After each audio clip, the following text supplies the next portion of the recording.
just turned the fan off and it just turned back on. That's too funny. Um, I do hear some noise in the background, and that's my gate cutting on and off. So as I'm talking, you'll hear that. That's because the fan just cut on, and I'm not too sure why it did that, because I just literally turned it off. Guys, we're just kind of doing a test. That's all we're kind of doing. I'm more curious to see if we have the glitching that we had before, the popping noises. That's what I've been working diligently here. I was going to take some pictures, but this whole floor, yeah, barely hear you. Yeah, I mean, I can punch it up even more. Let me go. I did eventually get all the settings semi-right. So let me punch it up some more.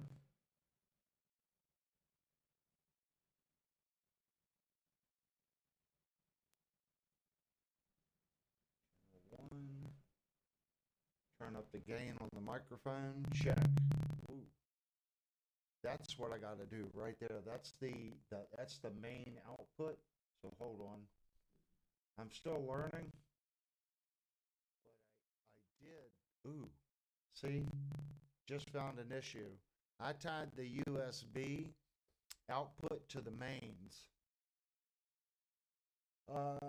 So that means my control room monitors are on. So hold on 1 second.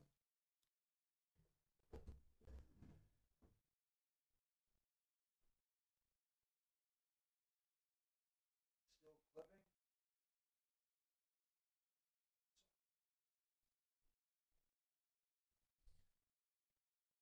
Okay, I just turned the mains down.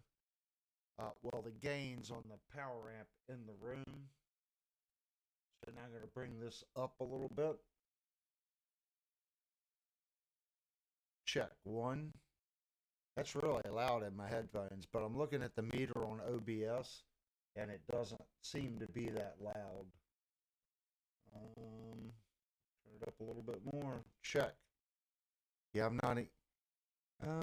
Well, actually, that's what they're claiming it should be right before the yellow, but it is very loud in my headphones. I don't know how to fix that yet, but the main thing I'm trying to figure out is if we still have the clipping still popping and missing. I'm not understanding what is causing that, guys. I really don't. I thought I had fixed it. I was going to do a private stream again and just kind of check it and see what was going on, but I decided, well, I'm pretty sure I got it fixed. I had a routing issue. Basically, I was completely routing the board the wrong way. I don't know if I was overthinking it. I can't even explain what I was doing, but it was completely wrong. When I had it up before, I was getting problems. Basically, when I plugged the mic into the back of the unit, the way I was routing it, it was going in the plug, bypassing the whole mixer, going right out the mains. So I was forcing it to go from mic one input right out to the mains. And I couldn't figure out, well, why is my sliders not working? I mean, it worked in the headphones, but if I muted the channel, it would mute. It wouldn't mute in the room, if that made any sense. And then I would go to apply like channel 1 to the mains. As soon as I tried to apply channel 2 to the mains, it would remove channel 1. Come to find out, the routing page really isn't for that, if that makes sense. I did get that far tonight, and I'm actually feeling a lot better about it. I can't.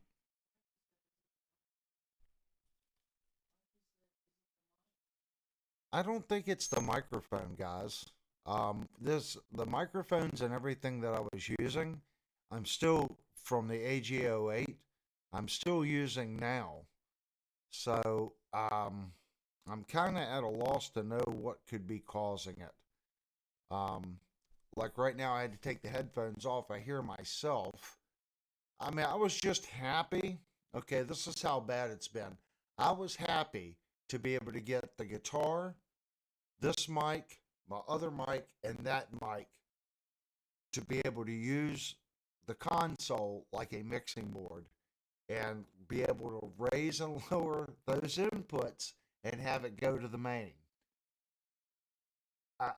Once I had it going to the main, then I'm like, okay, now I just need to figure out how can I send that out on USB. I sent the main out to USB. What I'm seeing now is in OBS, I need a little more gain. That's what I'm seeing. I was kind of hoping, since I was routing it so strangely before, that was gonna help the popping and the cracking. So if it's still making that noise, I'm really, at this point, I'm at a loss. Someone said that there was a USB interface driver. I've yet to find that. I updated the firmware and I loaded the USB driver, but not an interface driver. So I do not hear the popping in my headphones. That's just it. I don't hear it in my headphones, but I know when I go back and listen to the stream, then yes, I hear it. It's got to be something in OBS's settings, and I'm not seeing it. I don't think I can change those settings now during a stream. Actually, well, I'm not going to try it.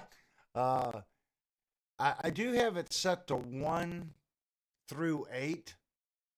I could try setting it to 1 and 2, since I'm only using a 2 output, but I don't think that's going to fix it.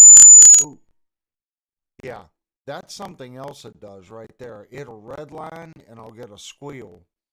And I'm not quite sure where that's coming from either. Right there.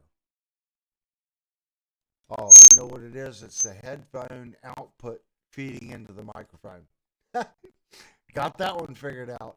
It's literally that bad, guys. I'm used to a board with sliders, buttons, a sweepable mid, aux sends button. Everything is right down that channel strip.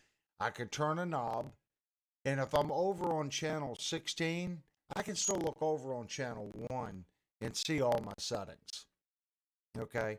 You have a physical insert. You have a physical output on the aux sends.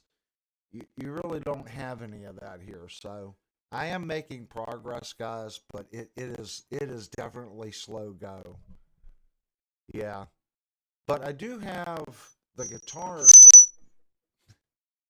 I do have the guitar going, and I need my headphones for the guitar. So let's see what the guitar channel's doing. If you guys can bear with me for a second.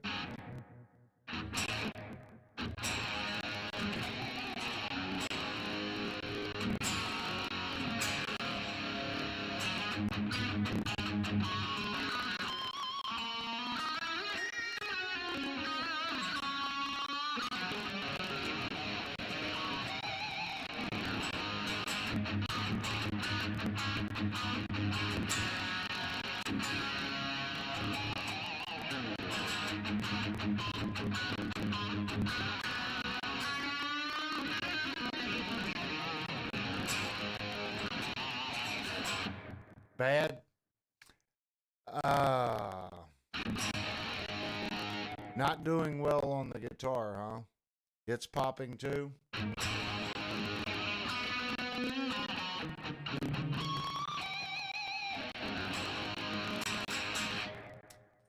I'm really at a loss to figure out what's going on with it.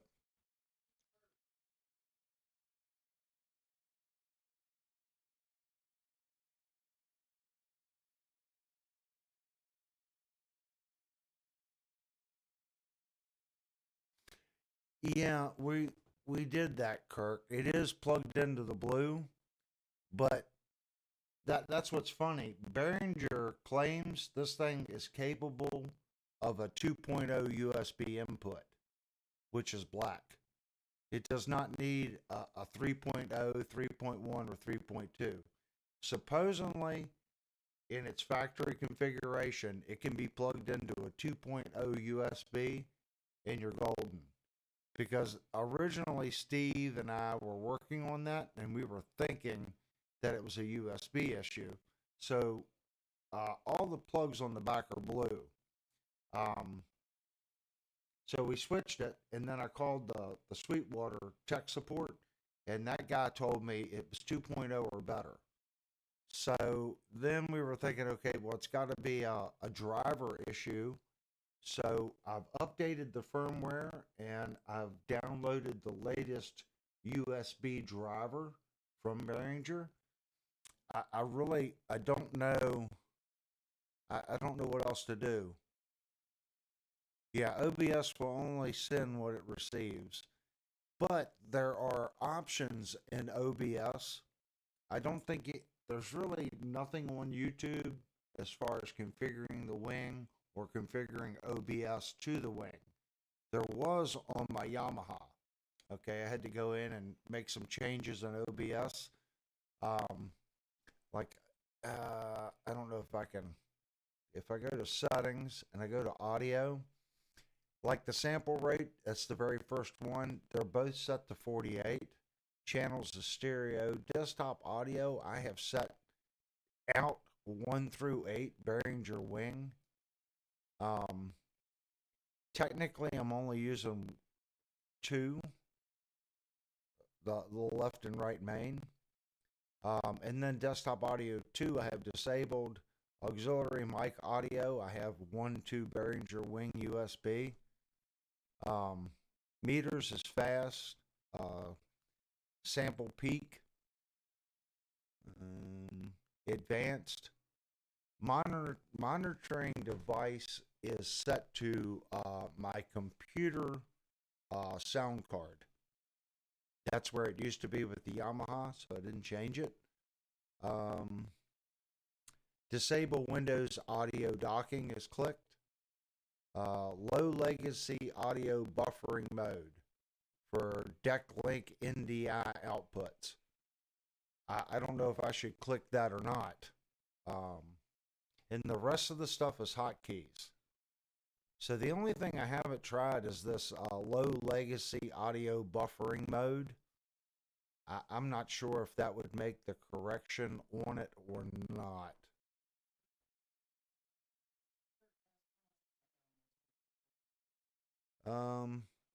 I think it's 64. I got 232s in the computer.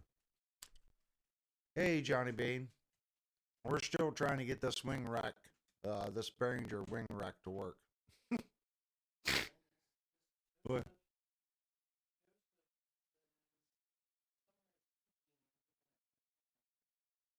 Well, that's just it. I'm nowhere near um, a peak volume.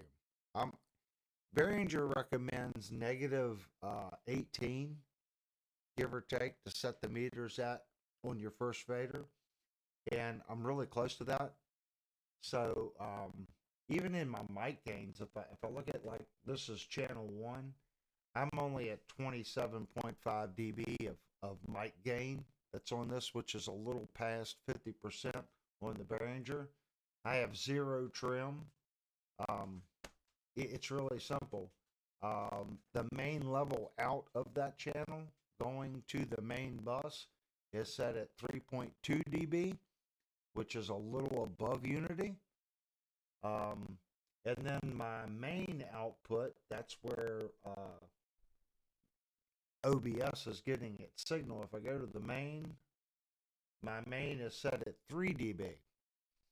So if I keep going past my unity, yeah, I'll start getting breakup. But 3 dB past 0, it shouldn't cause an issue. The only way to get around that is to add more gain in the channel strip for the mic input. If I go back to channel 1, if I turn up the gain, you know, I'm used to my Mackie. I never liked to go really past 60%, 70% on my gain. Um, Maybe with digital you can, but I know that's what we're hearing is some kind of driver issue. It's something simple. It really is. I just can't figure it out. But I on this end, even though you guys aren't hearing a difference, I have made progress this week. At least everything in the room is working. Like I can take my guitar, what the guitar that you all just heard, that was Linnell's Yamaha amps. I can literally take the guitar now and I can plug it right into my Line 6 HX Stomp. I can push a button on the wing, and now we're on the HX Stomp. I have not done any configuring on this, but I have it set up. Um, yeah, I can't. The cables are too short, but I have the new X Pulse wired up, so the receiving signal from that will go to the new X Pulse for my cab Rs. So literally, I'll just be able to switch amplifiers. I'll be able to go from the rack amp to the Line 6 Stomp to Linnell's amp or whatever. I'm also going to have some extra mics. I've got tons of channels now. It's going to be nice once I figure it out. It's just I'm really struggling, guys. Really.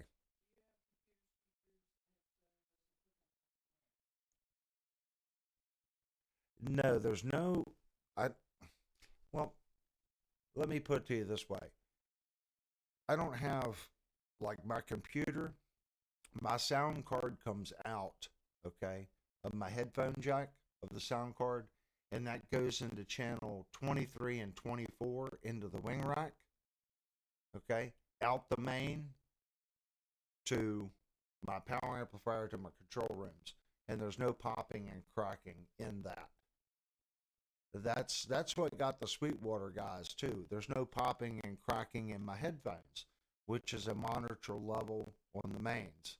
That's where the headphones gets its feed. The way I've got it set up, it's at the main. That's where it's tapped. There's no popping and cracking there. So it's something between the USB out of the wing going to OSB or OBS. It's got to be. It's in there somewhere. I just don't know where it's at yet. And evidently, there hasn't been too many idiots like me that decided to go out and buy a wing rack and try to stream through the wing rack into OBS. So it once I figure it out, I'm going to post a video for other people. Um, I'm definitely going to post a video, The Idiot's Guide to Wing, because if you're used to analog boards and you buy this, you're gonna pull your hair out. I went to Shandor Music today, and I was kind of at a loss of words because I was struggling so bad just routing the signal path. And if you're not used to it, it works kind of backwards. And in a lot of cases, you got to think backwards. You're used to watching, a flow of the signal and on a regular board. You know where it's going. A lot of the things here, to me, intuitively, it seems backwards, and I'm still struggling with it. I did make a breakthrough though tonight. It just hit me like a ton of bricks. Um, I was like, oh, I'm looking at this. I can't even explain how I was looking at it. I was thinking that you had to route the independent signals to the buses, but technically you don't. On your very first page, there's a spot where you can you can send it to your subs or your main. Well, it only says mains. I'm assuming there's a pull down menu and I can send it to my subgroups or my matrix mix or DCT. I don't know. Um, it's it's way it's way more I understand why it's done this way, because if I want to make changes and someone on the stage wants something different, there's a ton of power here. You can send different versions of the exact same mix to different speakers pretty much. I mean, truly. You can have effects blocks assigned to subgroups. So let's say you want reverb on the drums, but you want that same reverb on all the drums. Put all your drums on channels, let's say 1 through 8, and then you assign that to a subgroup. There's built-in plugins. So at that point, instead of using inserts on your channels, you can do a plugin and an insert in your subgroup. And then you can assign a fader, okay, to the return for a wet dry mix. It is extremely complicated, and that routing page is for all that. If you're doing strange things where you're trying to send something back out, like to an off-site processor back in, you can route that signal path. I'm pretty sure that's what the routing page is really designed to do. And for monitor sends, or let's say I'm doing a mix and I want a different mix or a different, I want to assign X things to this mix to go to a DAW for recording. You don't have to. You don't necessarily have to do your mains. You can do a recording of your monitor feed, or it gets pretty complicated. Um, I'm not. I will probably never, ever, ever, ever use 25% of this thing.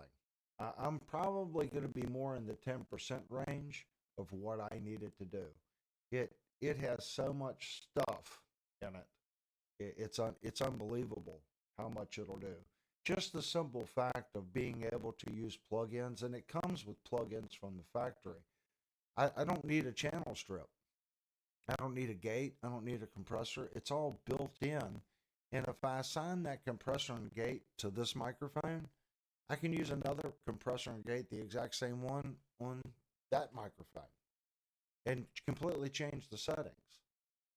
I can do that as many times as I want. But it's only one plug-in.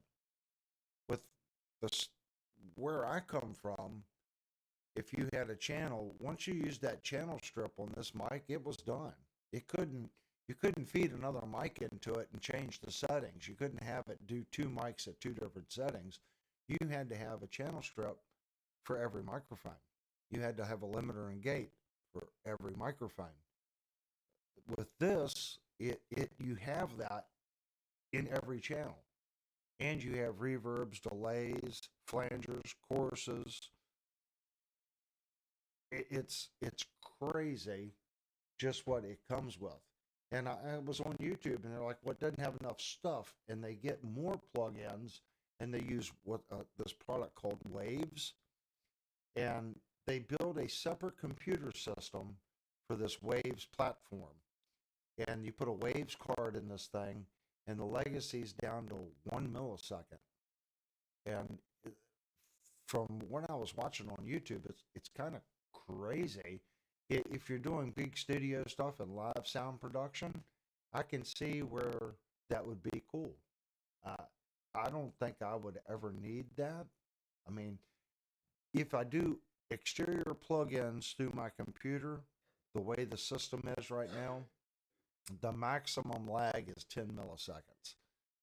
I don't know if that's awful, but that's what they claim the maximum is. Average is between 6 to 8.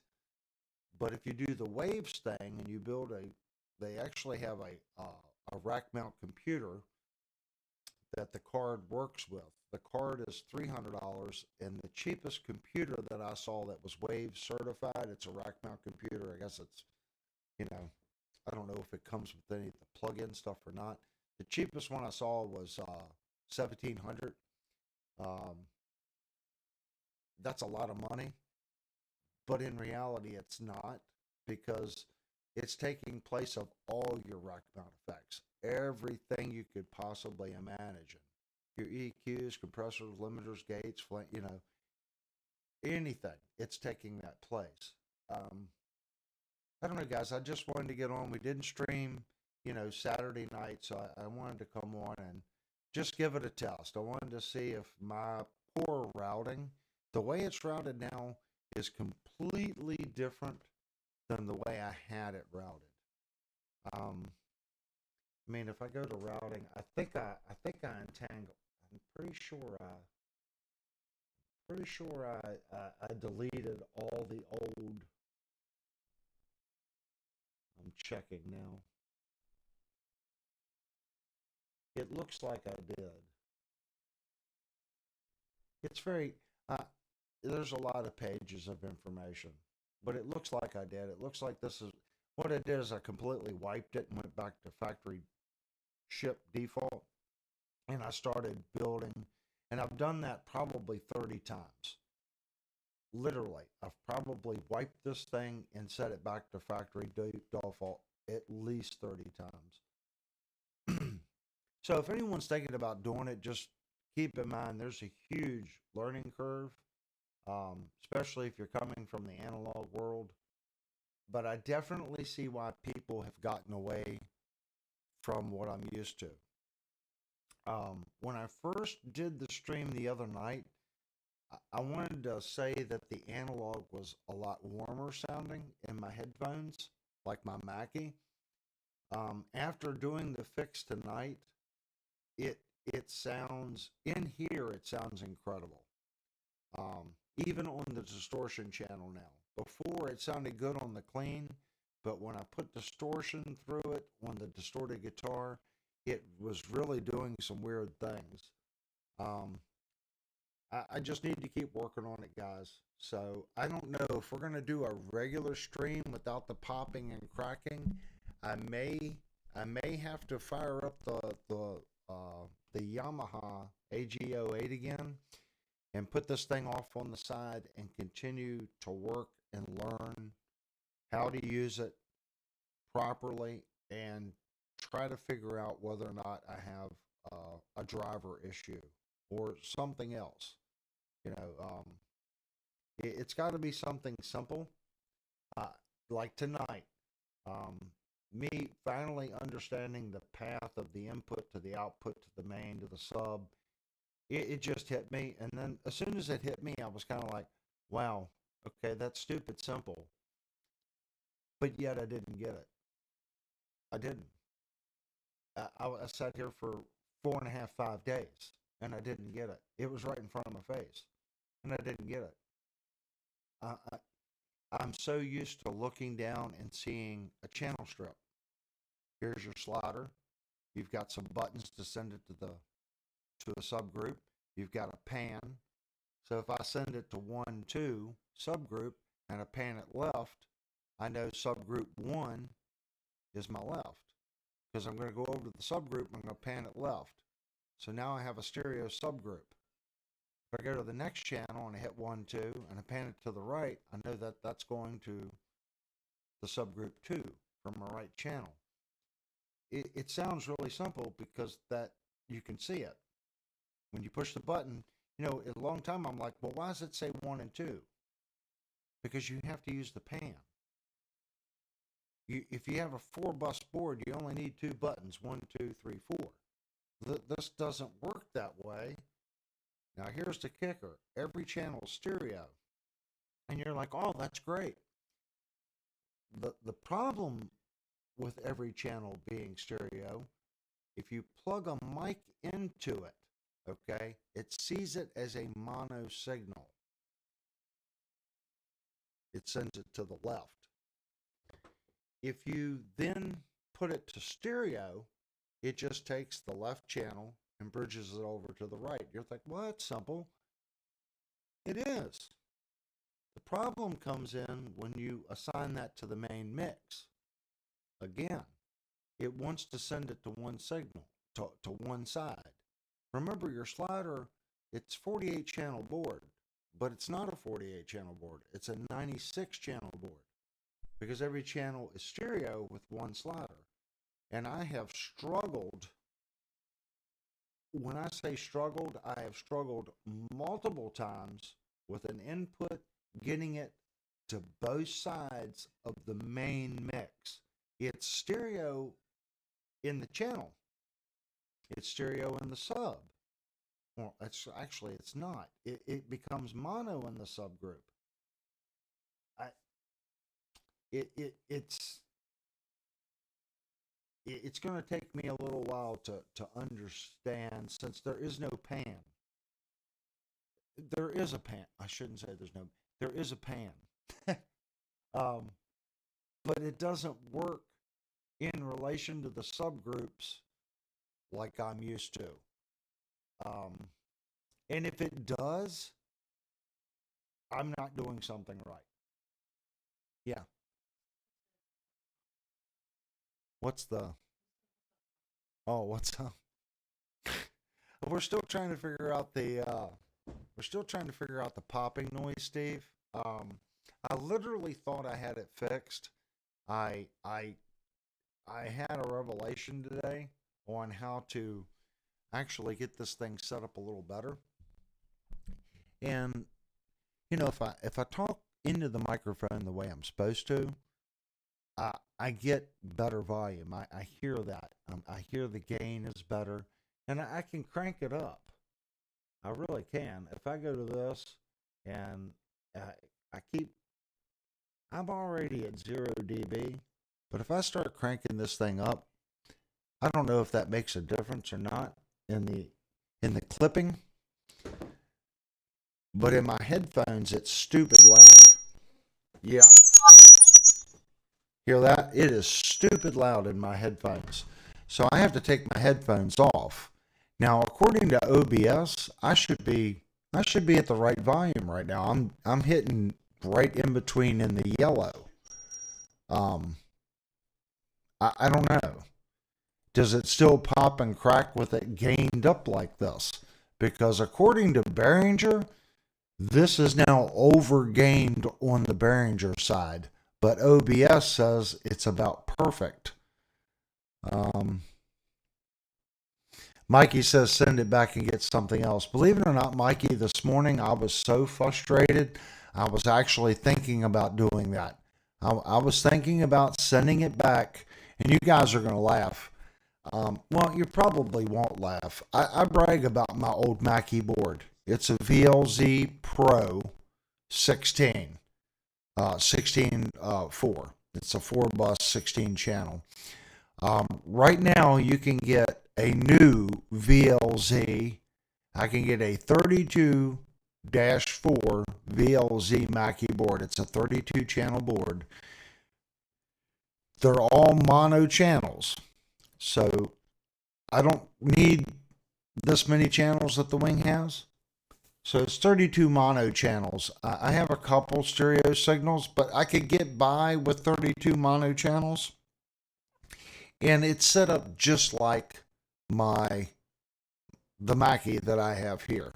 It does have the updated preamps. Mine has the VLZ Pro preamps. They've made some updates in the preamps. But the architecture and everything on that board is exactly like mine. It's $1,600. Okay, you don't have any effects. There's no plugins. It does have USB connectivity for. It does have like an interface in it.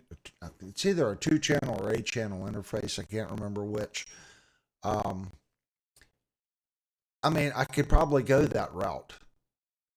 I just see the power in this with the being able to, and I know it works. I see so many people on YouTube that make this system work. I'm trying to make it work with things that are pretty antiquated. So if I'm going to do DAW work and stuff like this, this can control the DAW, or the DAW can control this, or vice versa. I can't do that with the Mackie. Roger said it might be in the gate or compressor cutting off too quick. I mean, I can turn those off.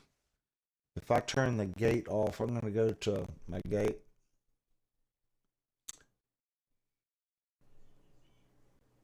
Check. Okay, no compressor, no gate, no nothing on this microphone. It is completely dry. Mic into the wing rack, right through the AOB, USB out to OBS. So no gate, no nothing. I did have the gate on because the fan in the background kept cutting on earlier. So I did set the compressor up to mute out the background noise from the fan. But this is a completely dry signal, no effects. It's still popping and cracking.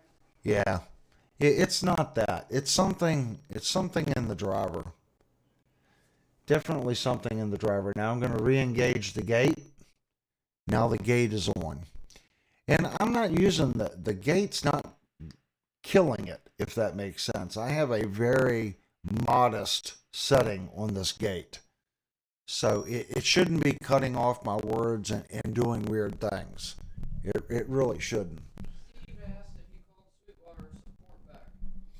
I have not. Today we went to Shenandoah Music. I had to buy a new set of headphones. So I bought a set of Mackie headphones. Set of Mackie headphones. And these are the fold up ones that fold up for travel. They're pretty cool. They're really squishy. So my old headphones died. So I had to buy a new set. So Linnell got a new Shenandoah Music shirt. Ruby says sounds like buffer underrun. Yeah, it's.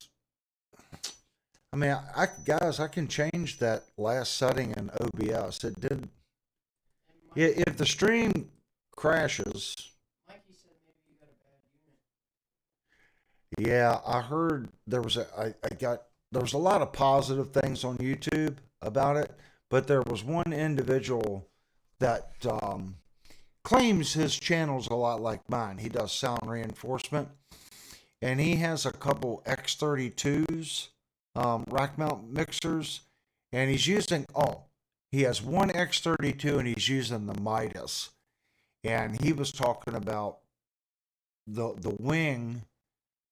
It's powerful, but he said there's a lot of reports of the wing locking up right in the middle of a show, and you can't do anything. The only thing you can do is shut it down and reboot it. I'm not going to lie to you guys, that's happened to me twice. And I'm contributing. I've been hours and hours and hours staring at this thing and just never turning it off. And it did. It comes up wing personal mixing thing on the front, and you can't do anything. The only thing you can do at that point is shut it down. Steve said It has done that twice. he would be curious of the sound from the wing to Discord voice chat. Well, we've always had a problem with the wing on Discord. Not the wing, but any audio going into Discord, like the guitar and stuff. I think I never could get the one mic through the AG08 to actually ever work right on Discord. I mean, we could try that. I'm just, like I said, I thought I had it fixed, guys. I apologize. I really wanted to come on here and have everything straight, but it doesn't sound like it is. Yeah, Ubi, it sounds like something driver related or a buffer or something. Something's not set right. And the first thing I'm going to say is it's my lack of knowledge on the unit is what it is. But I will say this, I've got some things plugged into it, and I can at least play my guitar without playing my rack mount amp now. I can literally plug my guitar into the Yamaha and hear it through the control room monitors, just like I had before. So I am making progress. I just need to learn. Going from what I had to this, there's a tremendous learning curve. And everyone knows I'm not, like when we started streaming the channel, I was new to it. I was new to interfaces. That's why I bought the AG08. That was my first interface. I didn't need an interface, you know. So OBS, new to it. Been doing it for a year. and that's it. And I'm still figuring out how to do the little, you know, like the music and gear thing in the right hand lower corner, and they hit the subscribe button on the left. If you go back and watch the first streams, none of those things were actually there. So each time I would see how to do something and I would add something. The very first streams, when I switched camera, it would just switch the camera. Now it fades into the next camera. It's not an abrupt change. So I'm trying to learn. Kurt said disable device timestamps in the OBS audio mixer. Click the gear icon next to your device, select properties, and uncheck use device timestamps. This frequently solves desync related backlight. Is that under file? You said it's under settings? She's reading what Kurt sent to me. OBS audio mixer. Audio mixer.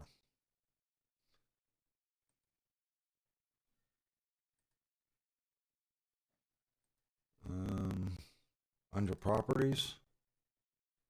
Use timestamp devices is unchecked.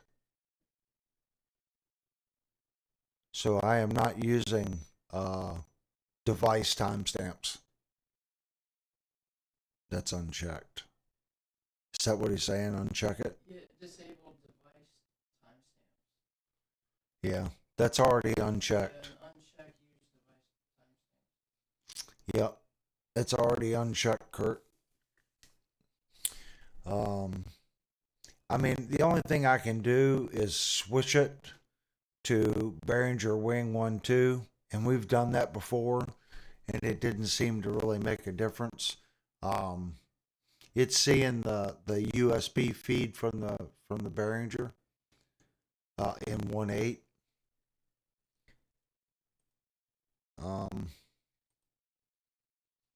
Yeah, that's already clicked off. The weather up here, huh? Yeah, it's we got a lot of ice, guys. We ended up getting about 8 inches of snow, and then I don't know if you consider it fortunate. It stopped snowing, and we weren't supposed to get that much ice. We ended up getting, I don't know, probably 3 inches of ice. This hard, icy type snow on top of our snow. Yeah, it was pretty much just sleet. But the snow was like it doesn't stick. It's a funny snow. And it was hard we spent a couple hours outside today on shoveling the driveways and stuff. It was pretty rough this morning. And it's supposed to be what, negative something tonight? With the wind chill, it's supposed to be between -15 and -18. Yeah, negative 15 to negative 18 tonight. So most likely I will not be going into work first thing in the morning because the roads, the chemicals don't work when it's that low. So I might just take it a little easy tomorrow morning and just see what's going on. I'm not too worried about myself. I'm worried about the other idiots trying to get into Washington, D.C. that want to drive 90 miles an hour down the interstate. Those are the people you got to watch out for. I've seen it so many times. You're cruising along at 45 miles an hour, 40 miles an hour, and it's a snow-packed road, and they'll fly by you. I mean, like you're standing still. About 10 minutes later, 10 miles down the road, you see them upside down in the ditch. That's a pretty common thing up here. DC drivers aren't it's the Beltway here. Yeah, if you ever heard about the shootings on the Beltway, it's called road rage. They'll get in traffic, they just roll down the window and there's been several people just killed from firearms they just shoot them. Yeah, exactly. I-95, you either go 90 or they're going to run you over. They're, It reminds me of 75 outside of Detroit. It really does. I go up to see my brother, and my gosh, right around between 8 Mile Road and 12 Mile Road, if you're not going 90 through there, your butt's going to get run over on 75 between 8 Mile Road and 12. Those guys, they move through there, and they move on out. When you get out a little further, like when you're going out to the Palace, they are screaming. I'd say between the Palace and 8 Mile Road, it's like NASCAR through there. It reminds me of 95 a lot. Exactly. Oh, good to see Pentagore on here. 82 today. Oh my gosh, no, it was freaking cold here, Pentagore. We had freezing rain. Oh, it was not good. All right, guys. I just wanted to get on and test the stream. That's it. I may end up hooking up the AJ08 again just so we can get back to our scheduled, shows, and then continue to work on the wing rack on the side, unless something happens that I find that I have something misinstalled, and I've double checked and triple checked, but that doesn't mean that I have it right. I am not a very good computer user or troubleshooter. That's what's funny. I can write CAM programs. I'm good in AutoCAD. I guess I'm good at those things, if that makes sense. But if there's a problem, a driver issue, or something of that nature, I'm really not that good at it. Ever since they went to this new platform, I even have a hard time finding scan disk, the disk manager. All that stuff in the new Windows is hidden to me. I just, ever since they changed the layout, I can't get to anything. After the stream, Kurt wants you to check this. Okay. Well, we're getting ready to end the stream right now. So, guys, thanks so much for coming in on the test stream. It means a lot to me. You guys are like family to me. It will get better, guys. This was done because the channel needed to grow, and this just proves that I think we all need to grow. I think a lot of that, we get comfortable with things. What I just said earlier, I was thinking about, sending this back and getting the VLZ. Maybe I will. But maybe that's a cop-out too, because there's a ton of people that use this system, and they have great success with it. Is it a Midas product? No, it's not. This is a Behringer product. So it's a little cheaper than the Midas stuff. But for what I'm using it for, the preamp stages are Midas in this. I heard a couple people say, well, the terminal jacks on the back aren't as good as the Midas. Well, I'm not carrying it to gigs, going click, click, click, click, click, plugging things in and out, in and out, in and out, in and out, in and out. I'm not doing that. Where a professional sound guy, they're constantly plugging stuff in and out. I can kind of see where they would want the Newark connector ports that are in the Midas. The Wing doesn't have that. In my case, I'm going to plug it and forget it. 90% of the stuff in the back is going to get plugged in, and it'll stay there for years. And if I need to do something, I've got a patch bay down here. I can easily run some cables into the back of the unit and come into my patch bay in the front and just use the patch bay.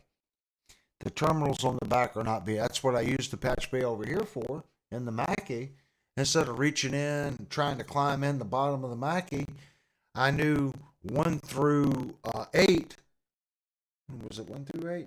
It's either 1 through 8 or 1 through 6 on my patch bay went to the first 6 channels. So I didn't have to climb in there. If I wanted to switch something, I knew 1 and 2 was 1, 2 on the channel on the top, 2, 3, 4, etc. I didn't care if that thing broke, because now you can get those for like $99, $150. You can get a little XLR patch bay. It's cheap. Steve sent me a text on making printed like a terminal jack for 1/4 inch. I don't have one of those. I have an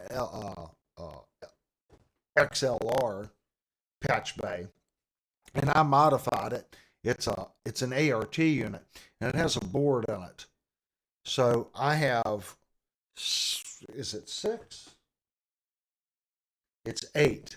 I have 8 ins and 8 outs. It used to be 16 ins and the outs were on the back, but I took it apart and I cut the board in half and flipped the board upside down.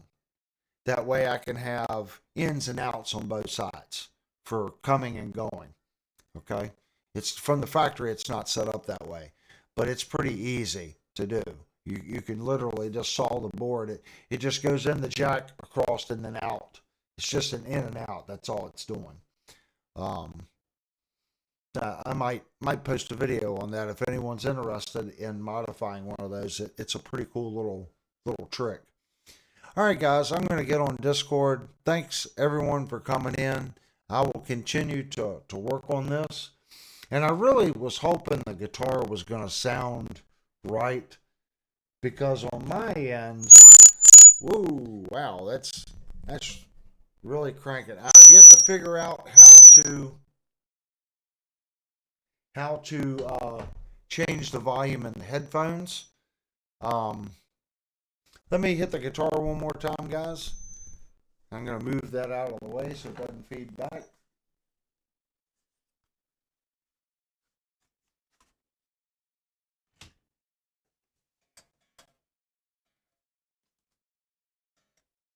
Oh,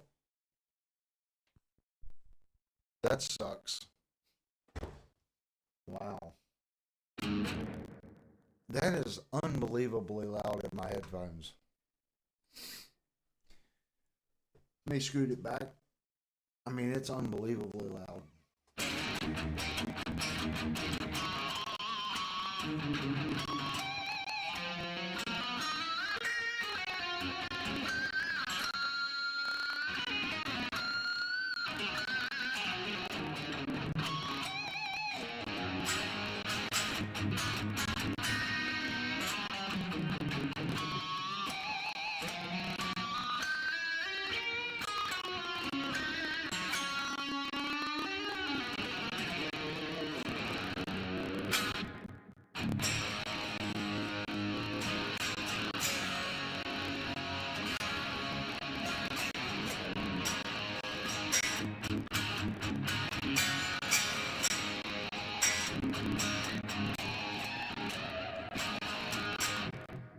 It sounds phenomenal on this end. I just need to figure out why what I'm hearing isn't getting to you guys and why it's popping and cracking. All right, guys, we're going to end it here. Probably do another stream tomorrow night if I get some changes or I find out that I'm doing something wrong again. But by Thursday night, I'll have if I can't get this up and working properly, I'll revert back to the AG08 until I can figure this out. All right, guys. Anything that you all can put on Discord to help an old timer like me get into the digital age, that can help. And I know a lot of you could probably look at this and look at my computer and instantly fix it. You know, there's a difference between not having the screen in front of you and going through the settings. You know, if you took someone that's good at this kind of stuff and you give them 15 minutes, I'm sure they could probably go, well, right here's your problem. But you got to be in front of it. And it's hard for someone that's not in front of it to say, hey, have you checked this? Hey, have you checked that? And even when they do that, you're talking to me, and I'm not that computer literate as far as drivers and being able to make sure things get updated properly and things are working properly in Windows. I've hated Windows ever since it started kicking out SCSI. I was always an SCSI user. Ever since it started self-detecting things, and it's gotten worse and worse and worse. And when they changed it to where now your scan disk and all that's kind of buried, and your device manager and administrative tools, all that stuff's buried. I don't know why they did that. I really kind of got away from Windows. Now it's just an operating system that fights me. I just never took the time to learn the new stuff. All right, guys, we're going to end it here, and I'm going to go to Discord because I was told Kirk has some stuff there for me. So I'm going to head over to Discord. Thanks so much, guys, for tuning in, and we'll see you on Thursday night.